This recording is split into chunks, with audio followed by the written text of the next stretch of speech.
let's see. I turned up the sound this time. We're going to be putzing with the microphone a little bit. There it is, right there. And you'll have to excuse me. We're going to do our best, but you never know exactly what's going to happen with this stuff.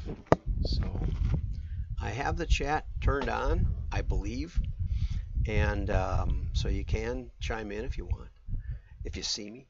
Most people don't watch this live. Most people watch it later, way later. But anyway, so last time I left off I had gotten laid off from my industrial distributing job. But in the meantime, I had learned a lot about telesales, about computer programming, about distribution of products, about just B2B selling, and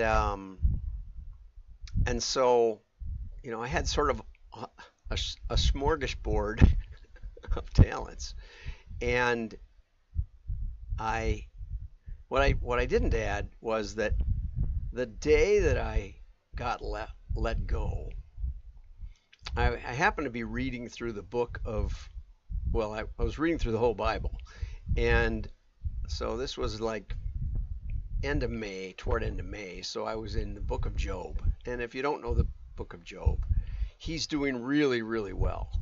Job is just blessed by God, and he gets to be a target of the devil. The devil comes before God and says, yeah, Job loves you, but if you took all his stuff away, he'd probably curse you. And so God says, okay, well, why don't you give it a try? Have at it. And so Job's children all died, his cattle all died, his camels all died, and it was a bad day. And so as I was reading in the book of Job, I thought, I am just so blessed. I had recommitted myself to the business that I was in, to the job that I had, based on a recommendation that we needed more Christians in business. And so I was fired up about my job, and I was even more fired up because I had proposed to a young lady, and she had said yes.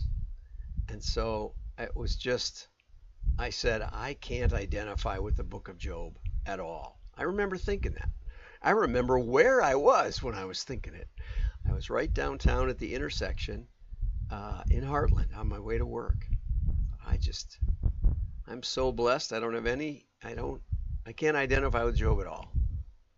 Little did I know.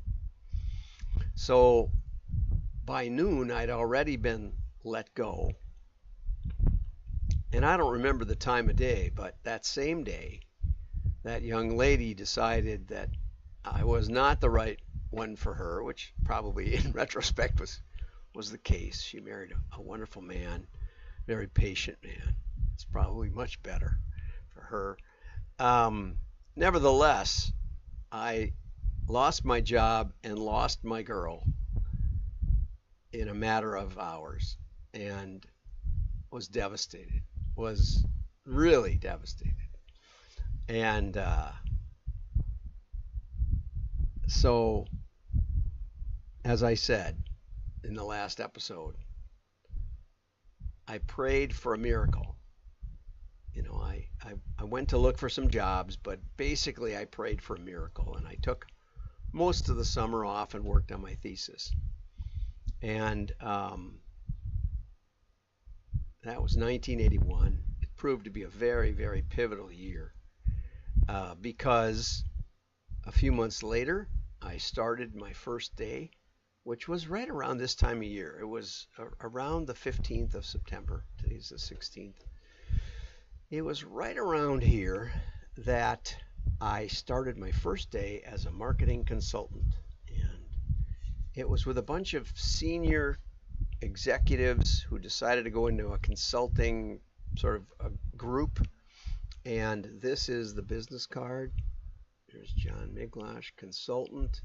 And you see that those chevrons in the upper left, that logo, designed by Mike McIntyre, was for the Barnabas Group, which is, oops, my thumb was over it. I don't know if you'll be able to see this or not. Barnabas Group, the lower left. And that group, the idea was, if you're familiar with the writers of the New Testament, I don't know if you are, but there was, tradition says that there was a rich young ruler who came to Jesus and said, what should I do to be saved? And Jesus said, well, keep the commandments. And Barnabas said, okay, I've done that. And then Jesus said, well, one thing you lack, sell everything you've got and give it all to the poor and follow me.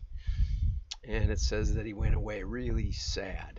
And it also says that Jesus loved him.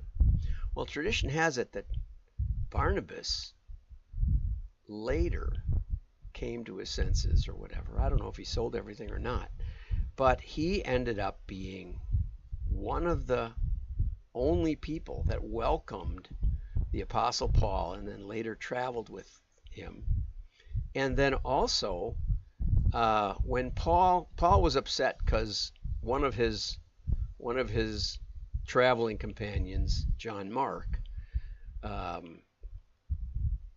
tired or got sick, or I don't know, we don't really know, but they had a parting of their ways and John Mark left him, and so Paul didn't want to take him again.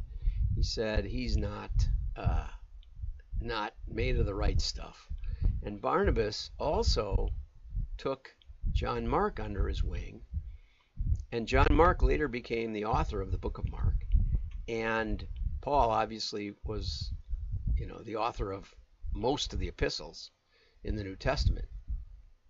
And so, and it says in Scripture, there's a point where it says, but Barnabas. Everybody was afraid to talk to Paul, but it says, but Barnabas would talk to him. And so Barnabas, which means, his name means son of encouragement, was the name of our group, the Barnabas Group, to encourage others. And the chevrons were a star. It was supposed to be a star that will give you guidance, like the star over the town of Bethlehem.